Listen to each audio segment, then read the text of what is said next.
Hello my friends and welcome back. Thank you very much for being with me again today. I have here about 6 topics. The first one has to do, actually the first 2 of them have to do with Israel, one with Erdogan and the other one with Weasel US Senate, which tells you who are they working for, something that confirms that I understand exactly what the dynamics are and who controls who. I'm talking about the United States of America and the perpetual victim state. Then we have big news for the European Union and for Russia. They're doing business together. Great business. I thought that Russia was still under sanctions, but hey, it seems like they are on paper, but in reality they're not. These guys, which is Great Britain in this case, tries to fight Russia with proxies, with vassal states. Remember, Great Britain is a head office somewhere. It's a, field office. The United States is the head office. Great Britain is a field office, and the rest are the minions, the vassal states like Romania, Albania, these guys. Okay. So it's a coalition. They formed a coalition of 12 states to do what? Do you think? To get involved and fight the Russians. You are going to fight the Russians. Finally, I see you at work, and I'm talking with the guys that hate the Russians, and there are many that I know. Why? Because when I used to live in Romania, the school's curriculum and party leaders and the media was equating Soviet Union with Russia. So whatever was wrong that the Soviet Union did, regardless if it was Mr. Bronstein, Trotsky, or it was the Georgian Stalin, or it was the Kaganovich, another Trotsky. No. It was Russia, even though none of these were Russians and were in charge of Soviet Union. So in Romania was the propaganda to make the Romanians hate the Russians because of the Soviet Union, ignoring the fact that actually in charge of the Soviet Union since 1918 to about 1963, they were in charge. There were non-Russians in charge. So 18, 28, 38, 48, about 35 years, there were non-Russians in charge of Soviet Union. And those were the worst times in Soviet Union. Worst. The better time was when the Russians got in charge, with Khrushchev, half Ukrainian, and then Antonov, or whatever his name is, and Khrushchev, Brezhnev and Gorbachev, the asset, and I always miss one in between these guys. Andropov, it was Antonov, Andropov, Brezhnev, the other guy I always forget. Then Khrushchev started, and then Gorbachev. So all those guys were Russians. The other ones were not, but nevertheless. So these guys form a coalition to fight the Russians. You're gonna fight them. Now another one. Russia reveals retaliation for Western seizure of its assets. Remember, these guys in the West felt like they can freeze another country that they are not at war with assets. And they use the proceeds from the assets, which is, whatever they yield over there, some interest, to use to fund the Ukrainians, which is their war, against the Russians. So the Russian says, we're going to do something to you too. So this is where they're going to hurt the Western leaders. And it's not the leaders, the guys in charge of the West, United States of America, they are running the show. The Brits, as I said, field office, and the rest are slaves in the plantation, like cane, sugar cane plantation. And that's it. And United Kingdom is just a house servant. That's it. France sometimes brings the mail from the plantation into the house and tries to linger a little bit in the house over there to become a house servant, but Great Britain quickly said, no, get out. And the French, that's exactly what happened. All right, so in the last article, we find out that supposedly Der Spiegel, the Germans are lying, but anyway, Der Spiegel says that Valery Zaluzny, the general who's now an ambassador, Ukraine's ambassador in Ukraine, he's just put over there for good keeping. That's why he's over there. They can keep an eye on him so he can't do shit. So this Ukrainian, one of the only Ukrainians, real Ukrainians in the Ukrainian leadership, because if you look at Zelensky Stein, Zhmyhal Stein, Reznikov Stein, Umerov, and Yermak Stein, these are okay. And if you want Alexei, what's his name, Sirsky, the general who replaced Zaluzny is Russian. Where are the Ukrainians? I tell you where they are. They're over there suffering and fighting for all these guys at the orders of these guys who are at the order of the ones that Russia now is going to hurt. Who are those? The banking system. All right, international banking system. So let's start with Erdogan. This according to Reuters. Turkey's Erdogan at G20 summit says Russia has to protect itself. Oy vey, after 3 years you're there to say that? Turkish president, but at least they say it now, later than never, said on Tuesday that Russia had to take steps to protect itself after being asked about Russia lowering the threshold for a nuclear strike, adding NATO should review the Russian statement carefully. Russian President Vladimir Putin this is Reuters calling him Russian president, that's nice. Putin on Tuesday lowered the threshold for a nuclear strike in response to a broader range of conventional attacks and with the help of a nuclear power. Thank you very much. And Moscow said Ukraine has struck deep inside Russia with US-made ATACMS missiles. Erdogan told a press conference in Brazil after a G20 summit that Turkey had to maintain good relations with both Russia and Ukraine, and that it would continue to call for peace despite Ukraine's attack on Russia using US ATACMS missiles, which he said was not positive. I just uploaded a video a minute ago where I made a video on the Russians claiming, an expert claiming that ATACMS cannot be fired by the Ukrainians, are not managed by the Ukrainians, but instead by the American soldiers. Is it true? I don't know. Go and watch the movie, yeah, the video, and do some more research. Next one. Again from Reuters. Turkey's Erdogan says Israel Herzog was denied airspace en route to Azerbaijan. Well, a symbolic shit. All right, that's all you got. But at least he's got something. He's gonna, win some votes in Turkey. Turkish president said on Tuesday that Turkey refused to allow Israeli President Isaac Herzog to use its airspace to attend the COP climate summit in Azerbaijan, highlighting Ankara's stance and amid tensions with Israel. And I'm quoting, "We did not allow the Israeli president to use our airspace to attend the COP summit. We suggested alternative routes and other options." Remember, Erdogan claimed a few days ago that Turkey broke relations with Israel. All right, well, do you think Israel cares? Yeah, I don't think so. They will fulfill everything they set to fulfill in the area. I guarantee you that. Why? First, United States baboon is in the leash and released whenever these guys want. And the second one, I think, maybe not, but Israel has nuclear weapons. Maybe. So how are you going to put this in line? You can't. So it's an impossibility until you do something I said many times before. You do a little operation with the Americans and you take their nuclear weapons away. And then you institute a kind of security in the area. But why should they do it? Why don't they just let them go at it? Because these guys were allowed to have possibly nuclear weapons. By whom? By the embassies from France, United States of America, and others. So good job. Great. But hey, if you own someone, what do you want? Sputnik. US Senate denies resolutions to block military sales to Israel. All right. Why did I say yes on the 19th? This is a video of mine from the 19th. Right here is one article that I used. And they said, US Senate to vote on blocking American arms sales to Israel. And I said, it ain't going to happen. Why? Because once you know the dynamics, who's who, what's what, and how the wind blows, and who farts and who inhales it, then you find out what's going on. So I said it because I knew that it was just a show. It's a show for the baboons here. Yeah, man, yeah. I knew, because I know who owns who. And if you don't know, well, stick around and you're going to find out. Or maybe watch some of my videos and you're going to pick up my hints. Oh, let's see how the Russians are getting rich on the on the European backs.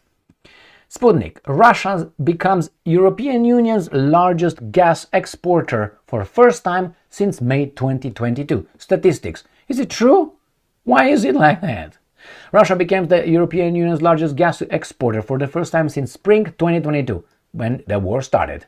In September, with its share reaching 23.7%, Sputnik calculated on Thursday based on data from the European Statistical Office, Eurostat. In September, European companies purchased $1.48 billion worth of gas from Russia, which is around 30% more than in the same month a year ago. Liquefied natural gas accounted for 40% of the purchases, with the remaining 60% being pipeline gas. It's okay, the Americans will I can't say it, but you know what I want to say. The increase made Russia the European Union's largest gas exporter, with its shares growing to 23.74% from August's 16.54%. Now that's a big jump. This happened for the first time since May 2022, when Russia's share in the European gas imports was at 22.9%. Whew, these guys surpassed that. Algeria went one place down with a share of 15%, which accounts for $1.16 billion. The US increased its gas sales to the European by 21% to just over $1 billion, going up to third place from fifth. Remember, the Americans told the imbeciles in Europe to impose sanctions on Russian gas so they can come and they invade with their premium price gas, liquefied natural gas. So they couldn't compete. This is how capitalism is promoted around the world. If I cannot compete with anybody else, I'm going to find out to ban them, to bomb them, to change the regime, create problems, and therefore my shitty product or good product but at a premium price can win. Why? There's no competition. But this is US style capitalism if you dare to compare with them. The same thing they do with EVs and other things. You know, they slap the tariffs on the cheaper, maybe not as good products, but if you sell let's say a electric vehicle here in the United States of America, let's say with $80,000, or let's say $50,000, 50, let's say, but the Chinese bring you something of a little bit of a lower quality, which I don't see how, but anyway, a lower quality, but sell it for $15,000, guess the population, what kind of car they will build. So the Chinese will kill the American electric vehicle industry, but they slap tariffs on China, and the Chinese will come with the same shit, a little bit maybe lower, at a higher price.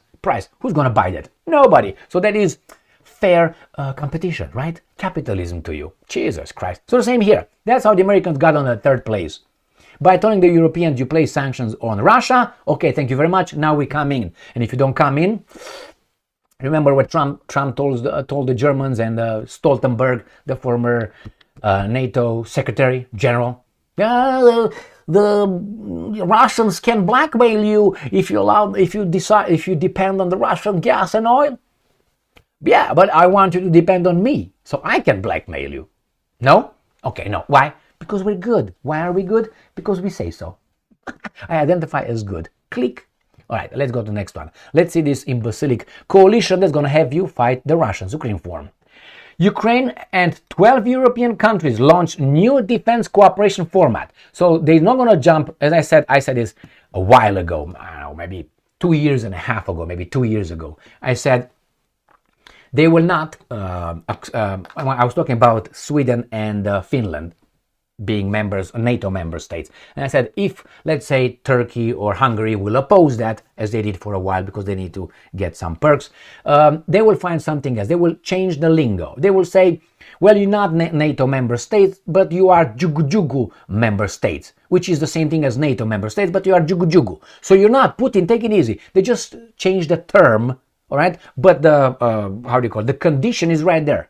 So they say you're Jugu, you're not NATO member states, you're Jugu member states. But you are going to have all perks that fall under the NATO, North Atlantic Treaty Organization. That's it. So now they do the same thing with these guys. They're going to say, no, it's not going to be NATO, Putin. I know, we know you don't like that. So we're going to make another coalition. We're going to call it a coalition of the baboons. It's not the same thing. The other ones are the great baboons. These are the semi-baboons. You can make shit up. I mean, these guys think that we are retards. Ukraine Defense Minister, the Tatar, not the Ukrainian, Rustem Umerov, has announced the launch of a new defense cooperation framework. The Northern Group Ukraine format. Woohoo! Yes. If it's Northern, can they use Belarus as well and Russia because they're in the north? Uniting Ukraine with 12 European countries. Let's see what are the countries, or which are. So, the participant countries include Denmark, Sweden, Finland, Norway, Iceland. Holy moly, if you go like get the North Pole. Estonia, Latvia, Lithuania, of course, the Baltic states with a total population of 6.1 million people. 6.1, that's the population of these three brave countries, as well as Deutschland, the Netherlands, of course, Poland, and the leader, the House Servant United Kingdom. You got that? So this is going to be, these are the countries that will, not Denmark, Sweden, Finland. These countries right here that I'm highlighting here, they're not going to be fighting actively. They're going to support the imbeciles right here, plus Poland, and I don't see Romania here because they're weasels. We know Romanians. Excuse me. But nevertheless, these guys are going to make a coalition and you're going to be activated to fight the Russians. Next, Russia Today. Russia reveals retaliation for Western seizure of its assets. Moscow is poised to mirror the measures taken for Western investors, according to Finance Minister Anton Siluanov. Now, it's not the Western investors. They didn't do it because they wanted. They did it because a government told them to do it. Or maybe the investors told the government to tell them to do it. Like it appears that the government is in control. I know, it doesn't really matter. It matters that these guys impose sanctions on the Russians, froze their assets, illegally I would say, use the money that these guys generate to fund the war, all right? And then what's going to happen? With the war, destruction in Ukraine, and the same guys, the investors that left Russia, right? Some of them will invest in Ukraine for reconstruction. So you know how it is? We're going to destroy that, and then we're going to come and reconstruct it. So, good job. Again, these are easy, mini, mo things. That you know how the dynamics are, you find out. So, remember who froze the assets to whom first? It was the guys in the West, not the Russians. So, let's move on. And if you tell me, yeah, but the Russians invaded Ukraine, I would say, yeah, but those guys overthrew a legitimate government in 2014 of Viktor Yanukovych. And then they instituted a government that was full of traitors, because if you overthrow a legitimate government, democratically elected, you're a traitor with the support of foreign agencies. Now that's the definition of a traitor, isn't it? So thank you very much. And then the Americans immediately recognized the new sheriff in town in Kiev, the new format. Why? Because we love democracy. We defend democracy. We have to defend the United States of America. All right. Democracy here this is the way it goes. Some people get selected by other people that we don't know. We are shown that they are selected through a process of primaries.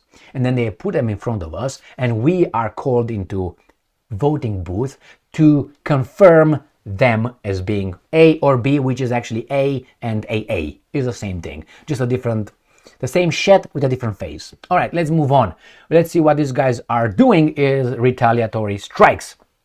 Russia will launch retaliatory measures which mirror the West's expropriation of the country's sovereign assets, finance minister said. In an interview with Rossiya 1 TV on Wednesday, Siluanov said Russia will use income from frozen assets of Western investors.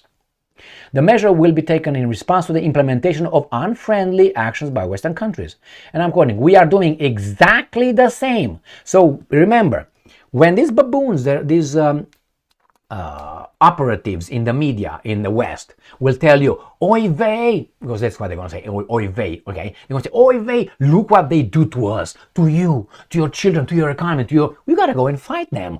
You're going to remember, excuse me, Mr. Bernstein, it was not us who did it first. You are Putin apologetic. You love Putin in Russia. Are you not a spy by any chance? Mr. Bernstein, I apologize, but I'm right and you're wrong. That's a fact.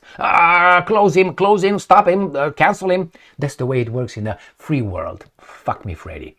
All right, let's see what else. If Western countries have decided to use our assets and income from our assets, the Russian side will also implement appropriate actions. Therefore, we have also frozen the resources of Western investors, Western financial market participants and companies. The income from these assets will also used.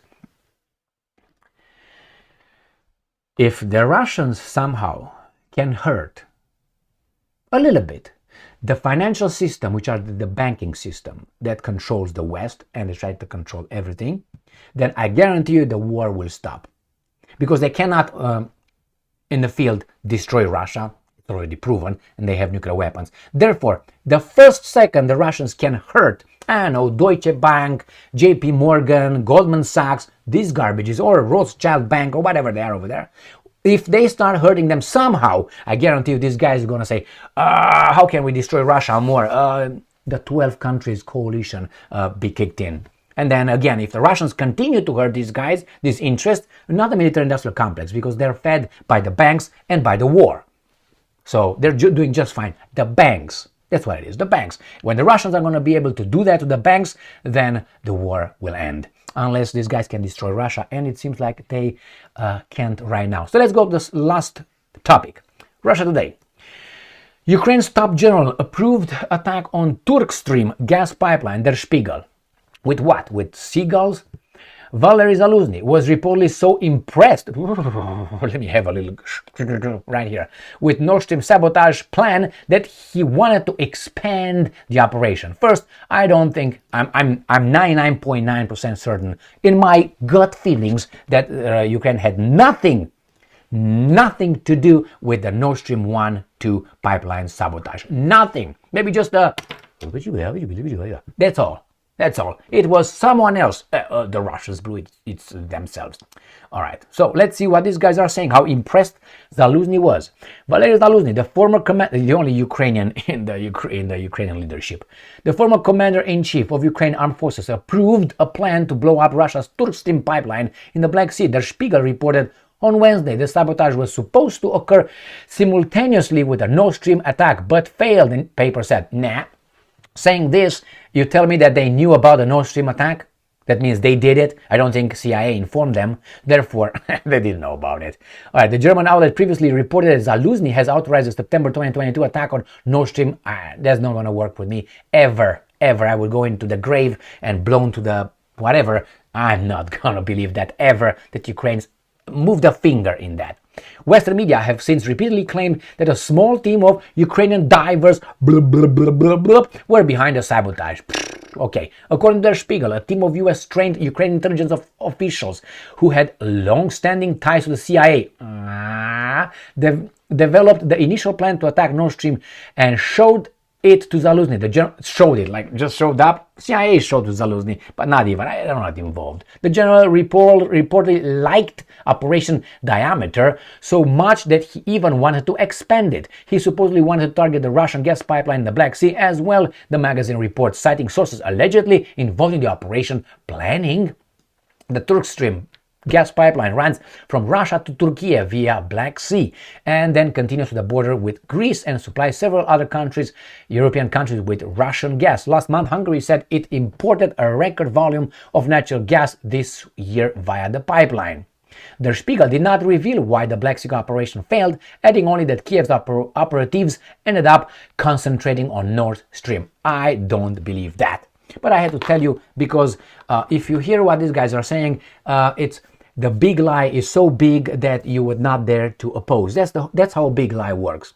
It's too obvious that you would think, well, I think the person who comes with a big lie is too obvious. It's a lie that wouldn't come. It's embarrassing, but you have a lot of chutzpah. Then you do it. That was explained by those guys over there. They didn't invent it. Those guys invented it. The bad guy just revealed how it worked, how he saw that working, put in practice by his friends. Thank you very much for being with me again today. Stay strong, stay smart, look for the truth, and be just.